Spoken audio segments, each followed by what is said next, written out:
اللہ رب العزت کی عطا کردہ تمام نعمتوں میں، یعنی جتنی بھی نعمتیں اللہ رب العزت نے دی ہیں، ان تمام نعمتوں میں سب سے افضل، سب سے اعلیٰ، سب سے برتر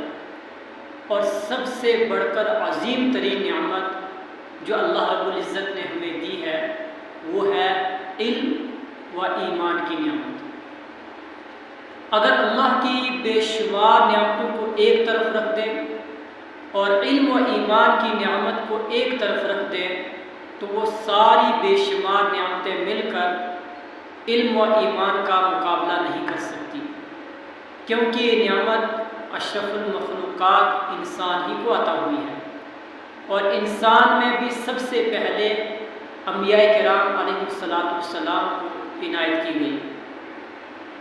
اور انبیاء کرام تمام انسانوں میں سب سے اعلیٰ، سب سے افضل ہے۔ سب سے زیادہ علم اللہ رب العزت نے اگر کسی کو دیا ہے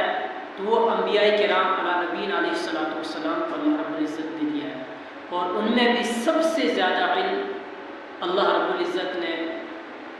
حضور اکرم صلی اللہ علیہ وسلم کو عطا فرمایا۔ انبیاء کرام علی نبینا علیہ السلام کو یہ نعمت اس لیے دی گئی کہ وہ اس کی حفاظت کریں، اس کی اشاعت کریں، اس کی قدر کرتے ہوئے خود بھی اس پر عمل کریں اور اس کی تبلیغ کریں، دوسروں کو اس کے حاصل کرنے کی، یعنی علم کے حاصل کرنے کی دعوت دیں۔ انبیاء کا یہی مشن تھا، وہ اسی مقصد کے لیے مبعوث کیے گئے۔ انبیاء علیہ السلام علم و ایمان کی نعمت کے حامل بھی تھے اور اس کے داعی بھی تھے، کیونکہ علم سے خدا تعالیٰ کی معرفت حاصل ہوتی ہے۔ اگر ہم یہ چاہتے ہیں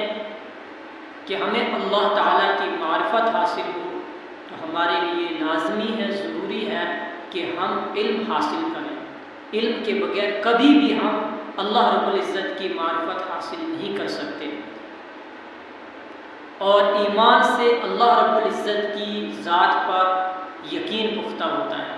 جتنا زیادہ ایمان مضبوط ہوگا اتنا ہی زیادہ اللہ تعالیٰ کی ذات پر جو ہے یقین پختہ ہوگا۔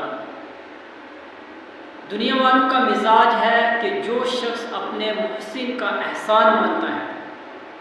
جو بھی شخص اپنے محسن کا، دینے والے کا احسان مانتا ہے، اس کا شکر ادا کرتا ہے، تو محسن کو خوشی ہوتی ہے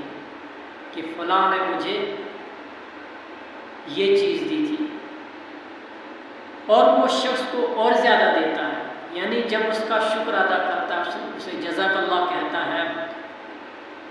تو وہ جو دینے والا ہوتا ہے وہ اسے اور زیادہ دے دیتا ہے، اس پر احسان کرتا ہے۔ تو کیا ہمارا خدا، ہمارا اللہ جو سب سے زیادہ سخی، جو سب سے زیادہ کریم، جو اپنے بندوں پر سب سے زیادہ مہربان ہے، اگر ہم اس کا شکر ادا کریں گے تو بتاؤ کہ اللہ رب العزت ہمیں کتنا دیں گے۔ اس لیے اس ایمان اور اس علم کی نعمت پر ہمیں اللہ کا شکر ادا کرنا چاہیے۔ جتنا ہم اللہ کا شکر ادا کریں گے، اللہ رب العزت ہمارے علم میں اور ہمارے ایمان میں اور زیادہ مزید اللہ رب العزت اضافہ کریں گے، اس لیے کہ اللہ رب العزت نے خود ارشاد فرمایا لَإِن شَكَرْتُمْ لَأَزِيدَنَّكُمْ لَإِن شَكَرْتُمْ لَأَزِيدَنَّكُمْ وَلَإِن كَفَرْتُمْ إِنَّ عَذَابِي لَشَدِيدٌ، کہ اگر تم شکر کرو گے تو اور زیادہ دوں گا، یعنی میں نے جو تمہیں نعمتیں دی ہیں اگر تم اس کا شکر ادا کرو گے تو میں تمہاری نعمتوں میں اور اضافہ کروں گا، اور زیادہ دوں گا۔ وَلَئِن كَفَرْتُمْ إِنَّ عَذَابِي لَشَدِيدٌ، اور اگر ناشکری کرو گے تو میرا عذاب بہت ہی سخت ہے۔ اس لیے ہمیں ہر حال میں اللہ رب العزت کا شکر ادا کرنا چاہیے، خصوصاً ہمیں جو علم کی دولت دی گئی ہے، ہمیں جو ایمان کی دولت دی گئی ہے، اس پر ہمیں اللہ رب العزت کا شکر ادا کرنا چاہیے۔ حضرت مولانا شبیر احمد عثمانی رحمۃ اللہ علیہ نے اس آیت کے ضمن میں ایک حدیث نقل فرمائی ہے کہ حضور صلی اللہ علیہ وسلم کی خدمت میں ایک سائل آیا، آپ صلی اللہ علیہ وسلم نے ایک کھجور عنایت فرمائی، اس سائل کو ایک کھجور عنایت فرمائی، اس شخص نے وہ کھجور نہ لی بلکہ پھینک دی۔ پھر دوسرا سائل آیا، اس کو بھی آپ صلی اللہ علیہ وسلم نے ایک کھجور